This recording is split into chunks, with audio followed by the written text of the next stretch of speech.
आज के मैग्नेटिज्म के चैप्टर में हम लोग देखने जा रहे हैं Gauss's law of magnetism. So total magnetic flux across a close surface drawn in a magnetic field is always equal to zero. मतलब कि मैग्नेटिक फ्लक्स जो होगा क्लोज सरफेस में वो क्या होगा, जीरो होगा। तो इसको हम लोग मैग्नेटिक फ्लक्स को हम लोग जानते हैं, इस फॉर्म में लिख सकते हैं B dot D L surface integral is equal to zero. हम लोग गॉसेस लॉ से जानते हैं इलेक्ट्रोस्टैट से कि E dot d s is equal to delta s is equal to q divide by epsilon naught होता है। और इसको अगर हम लोग इंटीग्रल फॉर्म में लिखना चाहे तो लिख सकते हैं E dot d s is equal to q by epsilon not.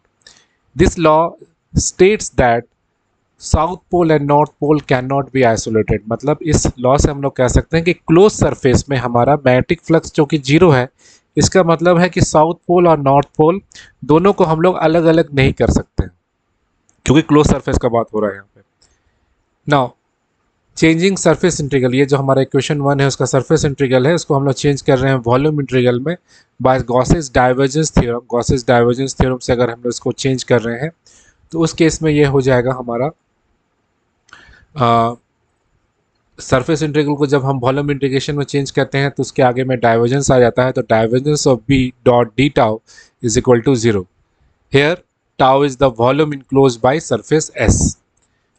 चूंकि volume small integral d tau में वॉल्यूम जो है वो जीरो नहीं हो सकता है, इसलिए डाइवर्जेंस ऑफ बी जो है हम लोग यहाँ पे जीरो होगा, क्योंकि दो टर्म का मल्टीप्लिकेशन यहाँ पे जीरो है, इसका मतलब है कि डाइवर्जेंस ऑफ बी यहाँ पे जीरो है। दैट मीन्स इसको हम लोग लिख सकते हैं del dot B is equal to zero, और इसको हम लोग microscopic form of Gauss's law भी कहते हैं। अगर b का value B x i plus B y y plus B z k है तो उस केस में हम लोग डाइवर्जेंस ऑफ b को लिख सकते हैं do B X by do X do B Y by do Y do B Z by do Z is equal to zero. इसको हम लोग एक्सपेंड कर दिए जस्ट उसका ग्रेडियंट फाइंड करके। ग्रेडियंट के आगे में डाइवर्जेंस है, डॉट प्रोडक्ट है, आई के साथ आई का डॉट प्रोडक्ट वन, जे का साथ जे का डॉट प्रोडक्ट वन, के साथ के का डॉट प्रोडक्ट वन। ये हम लोग मैथमेटिकल फिजिक्स में देख चुके हैं। नाउ मैग्नेटिक इंडक्शन क्या है? इंडक्शन मतलब प्रोड्यूस करना। So phenomena of enforcing an overall magnetic moment in every nook and corner of magnetic material is called magnetic induction. मतलब मैग्नेटिक मोमेंट प्रोड्यूस करना मैग्नेटिक बॉडी में सभी जगह पे, that phenomena is called magnetic induction. So magnetic induction arises due to the motion of electron. क्योंकि हर material जो है अंदर में उसके इलेक्ट्रॉन्स होते हैं, सो इलेक्ट्रॉन्स के पर्टिकुलर स्पेसिफिक डायरेक्शन में अलाइन होने के बाद फिर जब उसमें मैग्नेटिक मोमेंट राइज होगा, उसके चलते जो मैग्नेटिक बॉडी में मैग्नेटिज्म प्रोड्यूस होगा, इस फिनोमेना को मैग्नेटिक इंडक्शन कहते हैं। Magnetization, the vector sum of magnetic moment of atomic and molecular magnetic moment in unit volume of a matter is called magnetization। मतलब magnetic moment per unit volume, and it is generally or usually denoted by capital M। चूँकि magnetic moment एक vector quantity है, electrons के motion पे depend करता है, spin up spin down, इसलिए magnetisation भी एक वेक्टर क्वांटिटी है। It is mostly in the direction of the applied field due to the free electron. And however, the conductor may not be necessarily always. However, M is the in the direction of B। मतलब magnetic field का जो direction होता है, magnetisation का भी direction उसी की ओर ही होता है। So if M is the magnetic moment in a certain volume V of the matter, capital M is equal to small m magnetic moment divide by v, और इसका यूनिट होता है एम्पियर पर एम्पियर मीटर माइनस वन।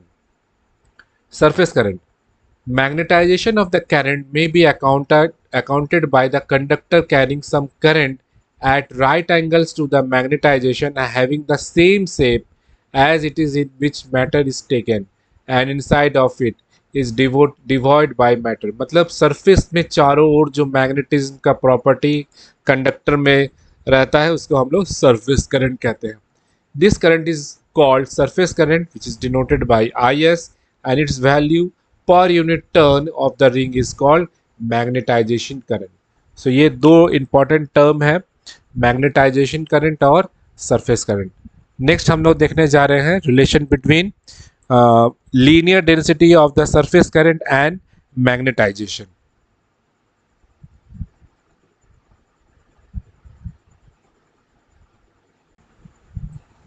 तो हम लोग शुरू करने जा रहे हैं relation between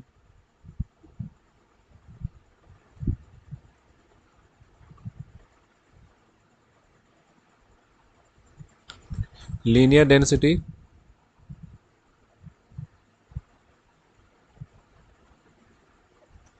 and linear density of surface current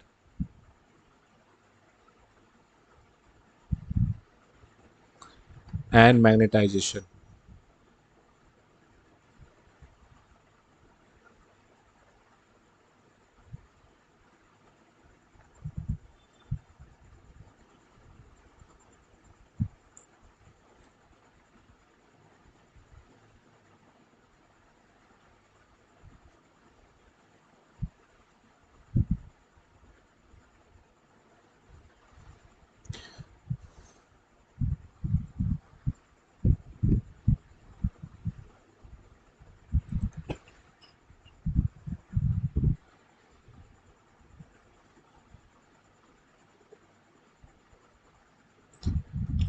तो एक हम लोग को रॉड ले रहे हैं, उसका क्रॉस सेक्शनल व्यू लिए हैं। इस रॉड का लेंथ मान लेते हैं, ज्यूम कर लेते हैं डेल्टा एल है, और इसमें हमारा सरफेस करंट डेंसिटी एस ये। तो let us consider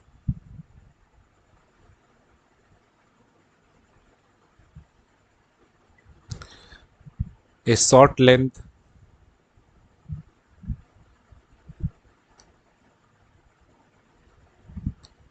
delta L of the ring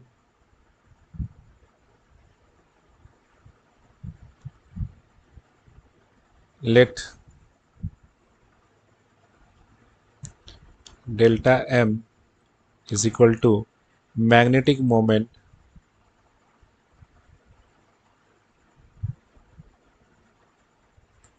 of this element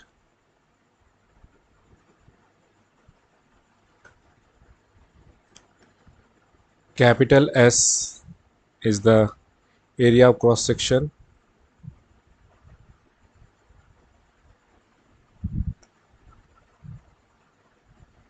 of the ring। Okay, यहाँ पे S जो है एरिया है ना, हम लोगों ने पहले बताया था सरफेस का डेंसिटी नहीं, ये हमारे ये जो है क्या है, एरिया को डिनोट कर रहा है, cross sectional area of the ring. Direction इसलिए कैपिटल एस से डिनोट कर रहे हैं। अब मैग्नेटाइजेशन के फॉर्मूला से हमारा क्या था, ये होता है magnetic moment per unit volume. Volume को लिख सकते हैं हम लोग एरिया इनटू लेंथ। एरिया हमारा कितना है, एरिया है हमारा एस, लेंथ कितना है डेल्टा एल है। सो यहाँ से हम लोग लिख सकते हैं मैग्नेटिक मोमेंट को एम, मैग्नेटिक मोमेंट को लिख सकते हैं हम लोग यहाँ पे एम एस डेल्टा एल मान लेते हैं। This is equation number 1। ठीक है, नेक्स्ट हम लोग अब सरफेस का डेंसिटी के बारे में बात कर रहे हैं, तो फिर हम लोग लेके चलते हैं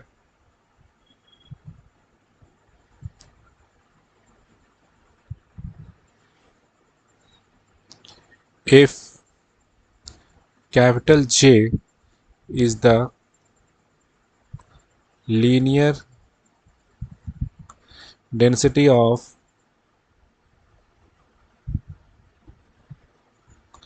surface current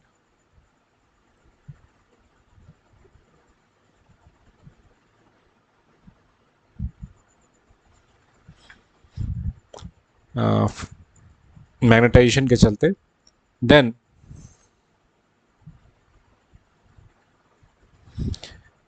the surface current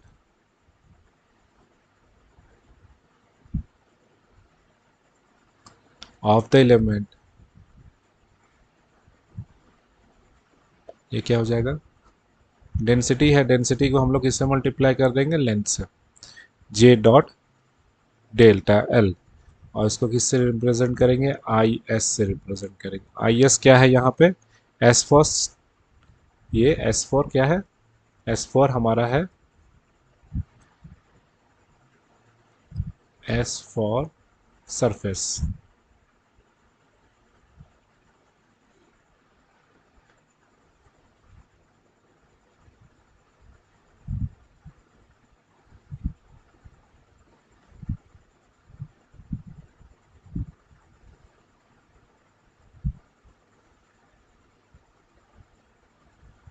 ठीक है, नाउ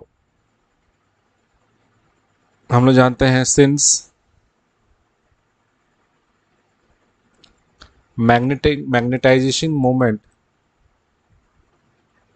या मैग्नेटिक मोमेंट हम लोग क्या है, ये होता है करंट इनटू एरिया। ये सिंपल डेफिनेशन है मैग्नेटिक मोमेंट का, करंट इनटू एरिया। तो यहाँ से हमारा मैग्नेटिक मोमेंट क्या हो जाएगा, करंट हमारा है आई एस, अभी हम लोगों ने निकाला,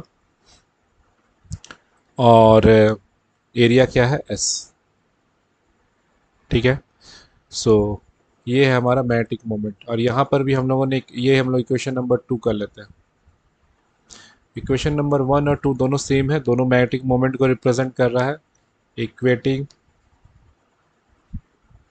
इक्वेशन 1 एंड 2, सो हमारा वो हो जाएगा M S delta L is equal to I S capital S, दोनों तरफ से कैपिटल एस कैंसिल। उसके बाद यहाँ पे हम लोग लिख सकते हैं एम डेल्टा एल, और आई एस की जगह पे हम लोग लिख सकते हैं जे डेल्टा एल, यहाँ पे हम लोग निकाला है यहाँ पे, तो दोनों तरफ से डेल्टा एल भी cancel.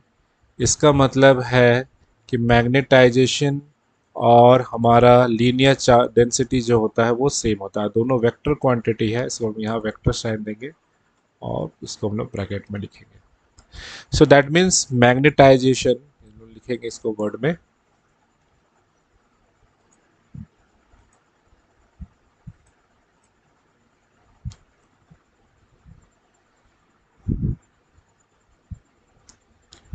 Magnetisation is numerically equal to linear density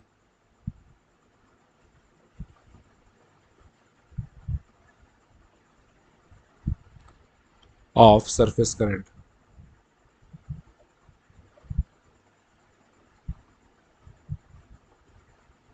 ठीक है, इसका मतलब है कि जे वेक्टर और एम वेक्टर दोनों हमारा सेम होता है और दोनों न्यूमेरिकली इक्वल है, इस केस में हमारा सेम है।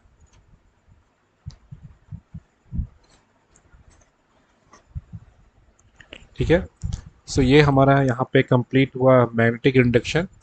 नेक्स्ट हम लोग क्लास में देखेंगे कि जो मैग्नेटाइजेशन कैपिटल एम होता है, बी होता है और एच वेक्टर होता है, इस तीनों के बीच में रिलेशन क्या है। सो नेक्स्ट हमारा आर्टिकल रहेगा नेक्स्ट क्लास के लिए, रिलेशन